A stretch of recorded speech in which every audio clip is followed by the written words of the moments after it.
Praise the lord. అందరు బాగున్నారు, బాగుంటారు. ఎందుకంటే ప్రభువును స్తుతించే వారు ఎప్పుడూ కూడా వారి జీవితంలో బాగానే ఉంటారు. హల్లెలూయా. ఈరోజు పునరుద్ధాన దినం, ఈస్టర్. మన కొరకు అనే కంటే కూడా నా కొరకు ప్రభువు మరణించాడు, తిరిగి లేచాడు, పునరుద్ధానుడై. ఆ పునరుద్ధాన బలంతో ఈరోజు మనం ఈస్టర్ జరుపుకుంటూ ఉన్నాం. ఆ పునరుద్ధాన బలం, మరణం ముళ్ళును విరిచినటువంటి ఆ బలం.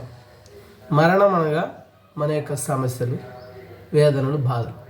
మనకి ఎన్ని సమస్యలు ఉన్నా వాటన్నిటినీ కాలు కింద త్రొక్కి పెట్టి పైకి లేచి మనం ప్రభువును స్తుతించడమే Easter. Hallelujah hosanna, hallelujah hosanna, hallelujah hosanna అంటూ ప్రభువును స్తుతించడమే మన జీవితం యొక్క ముఖ్య ధ్యేయం. ఈ లైను ఏ పాటలోదో మీరందరూ కామెంట్ చేయండి. ఇలాంటి పాటలు ఇంకా వినాలనుకుంటే ఈ ఛానల్ని సబ్స్క్రైబ్ చేయండి, షేర్ చేయండి.